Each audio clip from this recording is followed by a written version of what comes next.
see the screen again. Puteți să vedeți ecranul.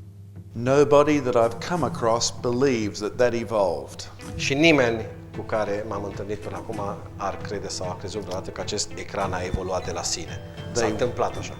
Walk into a room and observe the facts. Intră într-o încăpere și observă evidențele, faptele. And immediately they reach the following conclusions, Și în mod instantaneu ajung la următoarea concluzie, even without thinking about it. chiar și fără multă gândire. Somebody they've never seen, Cineva pe care nu l-au văzut niciodată, somebody they don't know, cineva pe care nu-l cunosc, somebody who existed before that evidence, care a existat înaintea dovezilor, somebody who's not a part of that evidence, care nu este o parte a acestor dovezi, and somebody who's far smarter than that screen could ever hope to be, cineva mult mai inteligent decât acest ecran ar crede vreodată că ar putea să devină, actually brought it into existence. a creat acest ecran. You see, everybody recognizes the evidence for creation. Toată lumea înțelege și recunoaște dovezile pentru creație.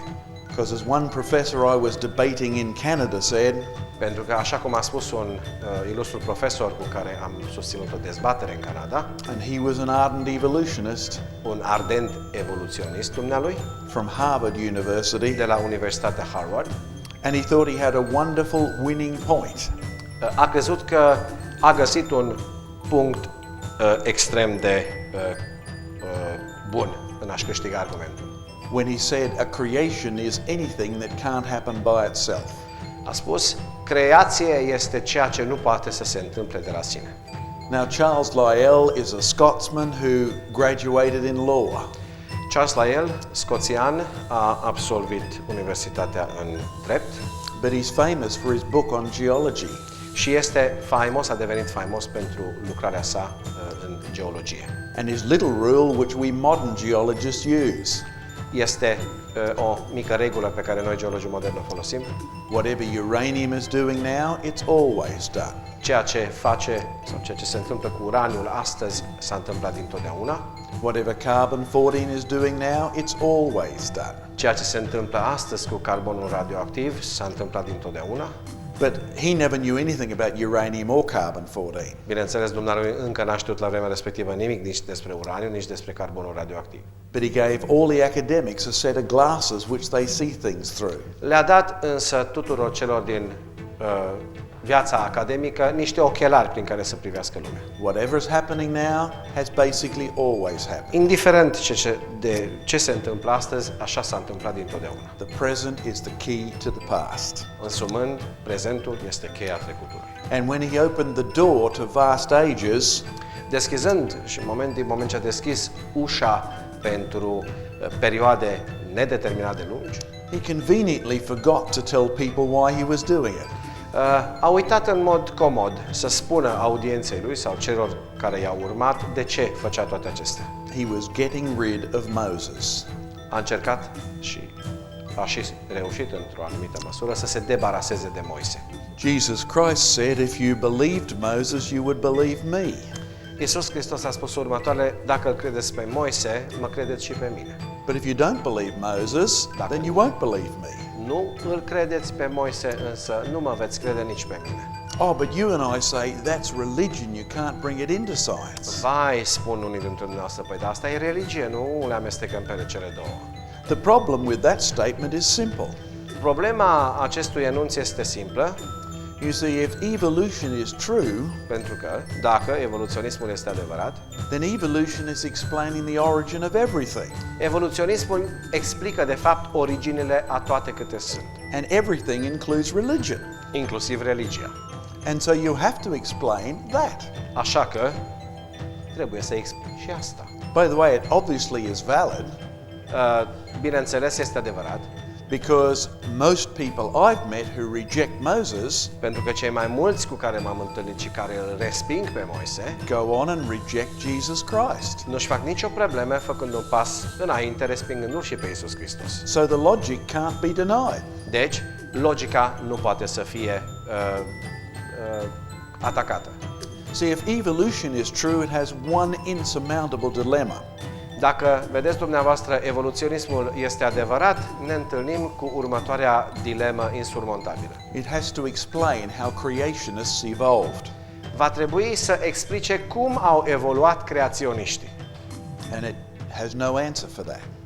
Și la întrebarea aceasta nu există răspuns. So it chooses to ignore the evidence. Așa că dumnealor aleg a ignora evidențele. So what we're going to try and get you to do is look at some evidence. Deci, vom încerca să vă capacităm în a studia dumneavoastră evidențele pe care vrem să le prezentăm.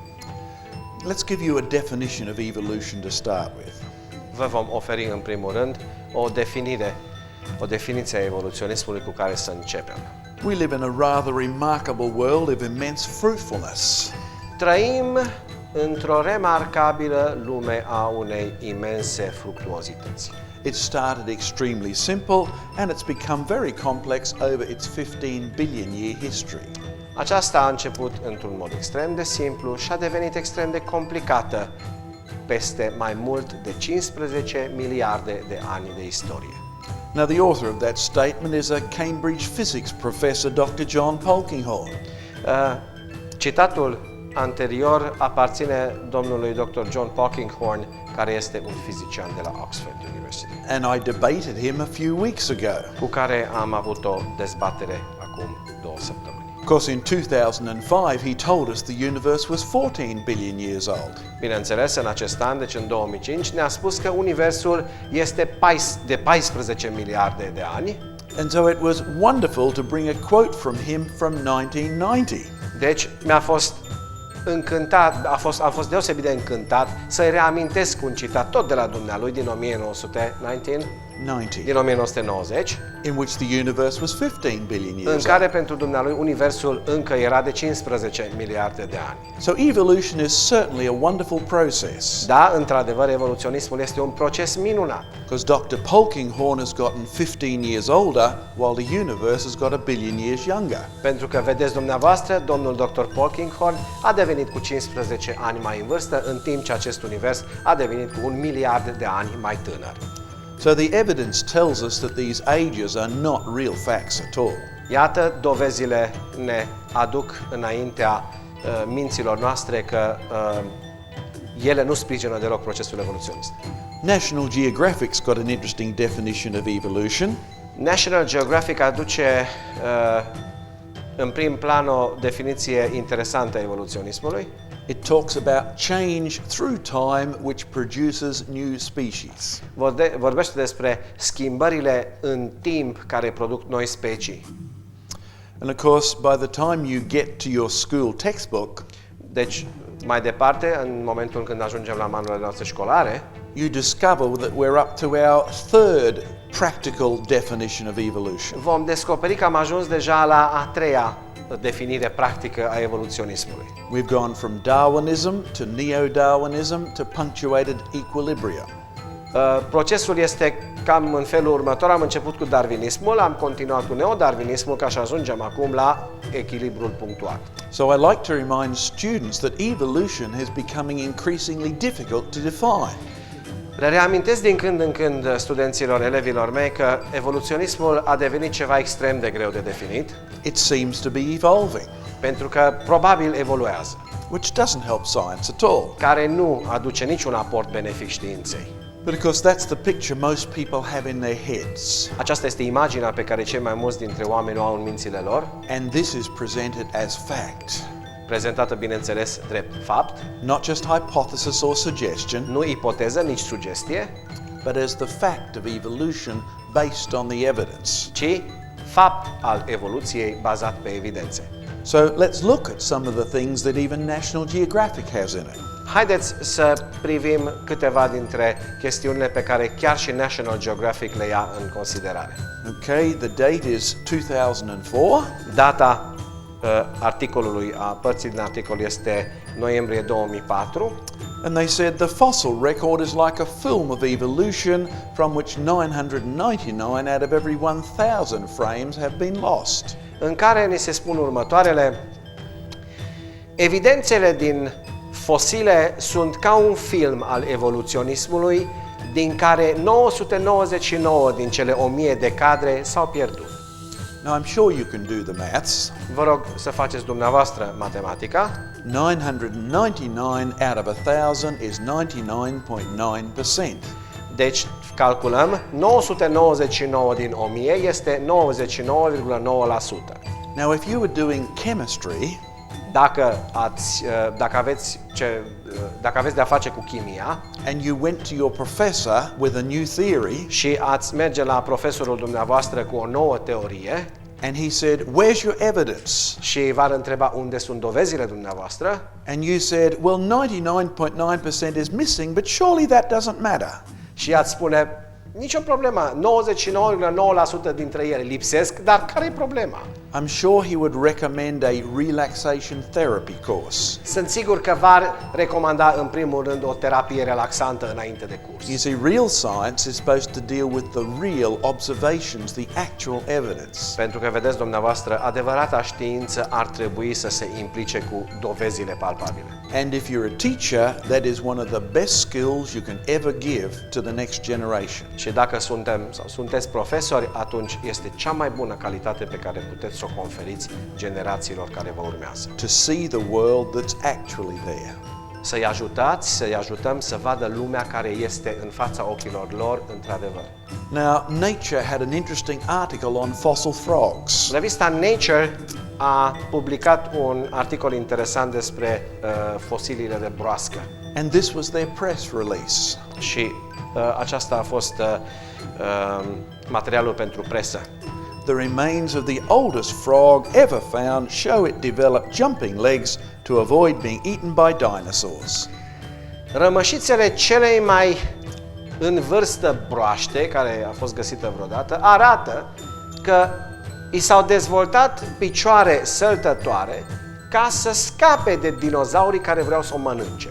Now they found 4 specimens of this frog, Au găsit 4 specii din această broască, and it had a skeleton very similar to modern frogs. având un schelet extrem de similar cu broasca modernă. In fact, it just looked like a frog that tried to cross the main road De fapt, arată exact ca și o broască care ar fi încercat să treacă autostrada and traveled under a big truck. și a ajuns sub roata unui camion. In fact, the professor who wrote the article De fapt, domnul profesor care a scris articolul is an ardent evolutionist. este un evoluționist ardent And he says these fossils show that the body plan of the frog has remained almost unchanged over the last 190 million years. Spune domnul profesor următoarele, aceste fosile arată că planul trupului acestor broaște a rămas aproape neschimbat cel 190 de milioane de ani trecuți, deci apare a fi extrem de bine făcut. Now, I don't believe in the 190 million years, Eu nu cred în cei 190 de milioane de ani, but I do know that where it comes from. dar știu de unde provine. If you believe Charles Lyell, Dacă îl credeți pe Charles Lyell and then you add up the rocks with his glasses, și veți face suma rocilor privind prin ochelarii săi, you will end up thinking these are 190 million-year-old frogs. veți ajunge la concluzia că aceste broaște au 190 de milioane de ani. So guess which authority you will not refer to try and understand the frogs. Deci, haideți să vedem dacă veți ghici care va fi autoritatea la care nu vă veți referi în tentativa dumneavoastră de a stabili vârsta broaștei. You see, you've already thrown out Moses because that's where Lyell aimed to do. Vedeți, deja l-ați aruncat afară pe Moise pentru că asta a dorit la el să faceți. So you can't refer to the box called creation, Deci, nu mai puteți să faceți referire la cadrul numit creație, so you have to say, isn't evolution wonderful? Frogs have stayed the same. deci va trebui să spuneți, păi nu este evoluționismul minunat, broaștele au rămas neschimbate. I'd like to suggest that's absurd. Aș dori să sugerez faptul că aceasta este o absurditate. There's a far better way of seeing it. Avem o mult mai bună alternativă. You see, if you choose by faith that you were going to trust the God who was there, Vedeți, dacă veți alege prin credință să credeți pe Dumnezeul care a fost acolo, He says he created creatures to produce their own kind. care a spus că a creat creaturile să se reproducă după propriul lor soi. Now, if that's true, tell me what you would predict would happen to frogs. Și dacă acest lucru este adevărat, spuneți-mi ce veți prezice dumneavoastră că se va întâmpla cu broaștele. And it doesn't matter how long they've been on the planet. Și nu contează anii pentru care au existat pe această planetă. It doesn't matter how many dinosaurs they were trying to run away from. Nu contează numărul de dinozauri din fața cărora au încercat să scape. You would predict that frogs would turn into frogs. Prezicerea dumneavoastră va fi broaștele s-au transformat în And broaște. all of a sudden the evidence is much more sensible. Și, dintr-o dată, dovezile au devenit mult mai palpabile. Now, have you heard of the principle Occam's razor? Ați auzit de principiul briciului lui Occam. In science and in logic, it's a very useful tool. În știință și în logică este un instrument foarte folositor. It basically says the simplest explanation usually turns out to be the right one. În concluzie, ar spune, explicația cea mai simplă se dovedește a fi cea adevărată. Actually, I've always wondered how frogs could evolve jumping legs if dinosaurs were chasing them, haven't you? Am început să mă gândesc totuși, haideți să vedem oare cum o fi arătat evoluția picioarelor de broască și a săriturilor în timp ce acestea fug de dinozauri. I don't think it would actually work as a mechanism, do you? Eu n-am ajuns la nicio concluzie reală că ar fi putut să fie un mecanism viabil. I mean, the frog has legs this big, which Gândiți-vă jump, la o broască care are picioare atâta și tot încearcă să sară, and the dinosaurs has legs this big, and it doesn't need to jump. și dinozaurul care are picioarele atâta de mari de la pământ și nu trebuie să sară. Actually, it becomes silly, doesn't it? Ce prostie! Well, there's the process as you read about in textbooks. Iată însă care este procesul despre care citim în manuale.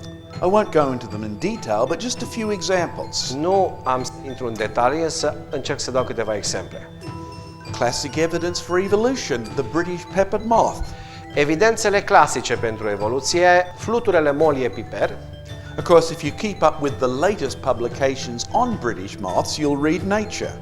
Deci, dacă doriți să rămâneți la curent cu noutățile despre molia pipărată, citiți revista Nature, In which you will discover that the world's moth expert has some interesting things to say. vom observa că omul de știință, numărul 1 în materie, deci în ceea ce privește acest soi de fluturi, are următoarele de spus. You see, the moth is supposed to have evolved because of the selection pressure when it was on the trees. Vedeți, se spune că acest fel de molie a fost forțată să evolueze din cauza anturajului arboricol în care se găsea.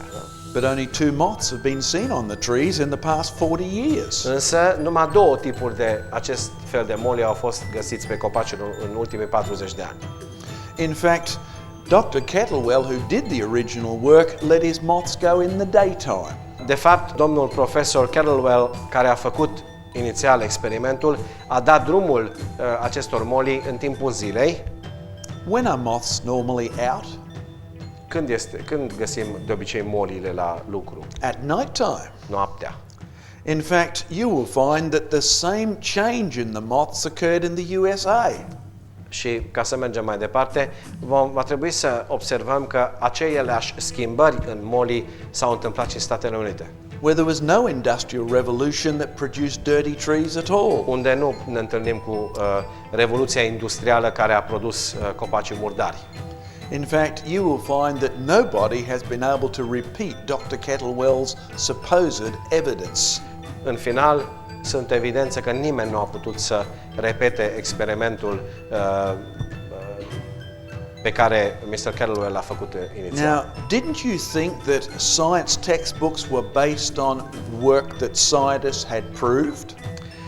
Nu v-ați obișnuit să credeți că manualele școlare se bazează pe evidențe produse de oameni de știință în procesul lor de elaborare? I'm sorry, this is not true. Așa ați crezut până acum? N-ați crezut bine. In fact, wouldn't you believe that Dr. Majorus would say, this is nonsense. We must throw industrial melanism out as evidence. Nu v-ați gândit la faptul că Dr. Majorus ar fi trebuit să spună stați puțin, opriți-vă, păi nu ar trebui să ne apucăm să aruncăm melanimismul industrial afară la gunoi cu totul? But Dr. Majorus is still trying to prove moths evolve. Cum să o facă din moment ce tocmai dumnealui tot încearcă și de atunci să dovedească că molile au evoluat. In fact, look at his paper a year ago. Vă rog să priviți articolul pe care l-a publicat acum cu un an în urmă. Why does he want to get rid of creation? De ce vrea el să se debaraseze de creație? Well, he's already on record as saying that he believes that if you believe there's a creator, you are a dangerous person. Este chiar din stiloul lui, probabil, ceea ce citim, dacă cineva ca și dumneavoastră crede într-o planetă controlată de creator, este un mare pericol. Okay, question. Which box is he looking through? Întrebare, care este cadrul prin care el privește? It's atheism, isn't it? Este ateismul, And he's not admitting to it. dar nu admite acest lucru. But every student is entitled to know that in order to understand the evidence he's presenting. Toți elevii însă au dreptul să cunoască aceste informații ca să poată să discearnă evidențele creației și sau pentru evoluționism. Now, Professor Richard Dawkins does not like me at all. Domnul profesor Richard Dawkins nu mă iubește pe mine deloc. He's asked the question, is evolution a theory, not a fact? Întrebarea a fost, este evoluționismul teorie, nu fapt? So he replies very strongly. La care dumnealui a replicat foarte agresiv. Evolution has been observed. Evoluționismul a fost observat. Because he goes on to tell you all about it. Și după aceea vă și explică cum. It's just that it hasn't been observed while it's been happening. Problema este că n-a fost observat în timp ce se întâmplă. Your guess. Și restul lăsăm la discreția dumneavoastră. Now, if you have a man who's a world authority who admits evolution hasn't been observed, Deci, dacă avem o somitate mondială în evoluționism care afirmă că evoluția n-a fost observată, tell me what the only other alternative is. atunci ce altă alternativă ne rămâne? You see, if we can't observe evolution, number one, that means it's not and never has been science-based. Deci, trebuie să ajungem la concluzia că dacă niciodată nimeni n-a observat evoluționismul, înseamnă că nu este valid din punct de vedere științific. So therefore, it's an alternative philosophy to get rid of the previous Christian creation based in science. Și deci n-avem în față nimic altceva decât o teorie filozofică fabricată ca alternativă la deja existenta variantă creaționistă. And every science teacher and science student needs to know that. Și fiecare profesor de științe și fiecare student și elev în științe are dreptul să știe toate astea. Oh, look, 2005, right up to date. Haideți, deja am ajuns la 2005. Nobel Prize winner. Laureat al Premiului Nobel. Much of present-day biological knowledge is ideological. Cea mai mare parte a cunoștințelor de biologie ale prezentului sunt ideologie sau ideologice. In other words, it's not based on evidence. Deci, cu alte cuvinte, nu se bazează pe fapte, pe dovezi. In fact, he goes on and says, I call these untestable logical dead ends anti-theories. Eu le numesc pe acestea fundături ideologice antiteoretice. In other words, you can observe frogs have never changed. Deci, putem să observăm sau puteți să observați că broaștele nu s-au schimbat niciodată. And you can turn around and call it evidence for evolution. Pe care putem însă să le întoarcem pe dos și să le numim dovezi în favoarea evoluției. Proving that your brain is not evolving at all. Făcând dovada faptului că creierul dumneavoastră nu a evoluat deloc. In fact, your brain is not even thinking about the evidence. De fapt, creierul dumneavoastră nici măcar nu ia în considerare dovezile. In fact, look at his closing comments on Charles Darwin. Haideți să vedem ce comentează la sfârșit despre Charles Darwin. Evolution by natural selection, which Charles Darwin originally conceived as a great theory, Evoluția prin selecția naturală, pe care Charles Darwin la început a promovat-o ca pe o mare teorie, has lately come to function more as an anti-theory called up to cover up embarrassing experimental shortcomings. mai târziu a început să funcționeze mai mult ca o antiteorie, a cărei menire a fost, de fapt, să acopere greșelile experimentale rușinoase. This means, of course, people like Dr. Chris Majors can observe that black and white moths turn into black and white moths, and after 40 years, he's still trying to prove evolution. Ceea ce înseamnă că domnul profesor Majors pentru 40 de ani va vedea moliile schimbându-se în nimic altceva decât molii și după 40 de ani tot caută dovezile pentru So what evoluție. he's trying to do is ignore the evidence. Deci ceea ce vrea să facă de fapt este să ignore dovezile. Well, here's my closing comment, and it's worth taking. Și ajungând la comentariul meu final, v-aș ruga să-l primiți cu atenție. Dr. Kemp, Oxford University. Domnul profesor Dr. Kemp de la Universitatea din Oxford: If you want to take moths turning into moths dacă doriți să luați moliile care se schimbă în molii and frogs turning into frogs, și broaștele care se schimbă în broaște, the world that you and I live in, lumea în care trăim noi, and try and account for evolutionary change, și să încercăm să căutăm sau să luăm în considerare schimbări evoluționiste that takes millions of years to complete, care au nevoie de milioane de ani ca să se definitiveze, solely by reference to processes that can be studied only over tens of years, requires an extraordinary faith. neavând nimic altceva care să-ți susțină toate acestea decât procese pe care nu poți să le dovedești pe parcurs mai lung de câțiva zeci de ani, n-ai nevoie de nimic altceva decât de o măsură extraordinară de credință. Dr. Kemp was a brave man to say that. Curajos om acest Dr. Kemp că să spună așa ceva. But you see, what he really is saying is this. Ceea ce spune dumnealui de fapt este următorul lucru. The debate we're discussing this afternoon is not about the fact of evolution versus this sort of mystical Christian faith. Argumentul pe care l-am dezbătut în această dupămasă nu sunt faptele evoluționismului împotriva credinței creștine. You see, don't forget Mr. Dawkins. Nu îl uitați pe Mr. Dawkins. Evolution's been observed. Evoluționismul a fost observat, It just hasn't been observed while it's been happening. numai n-a fost observat în timp ce se întâmplă. So the debate is actually that. Dezbaterea, argumentul este de fapt cel pe care îl priviți. The fact-based Christian faith Credința creștină bazată pe dovezi versus the extraordinary evolutionist faith. împotriva credinței extraordinare de tip And evoluționist. you never want to retreat from that position. Și vă rog niciodată să nu abdicați de pe această poziție. And never be ashamed to admit that science actually grew out of faith. Și niciodată să nu vă fie rușine să proclamați că știința a crescut din credință.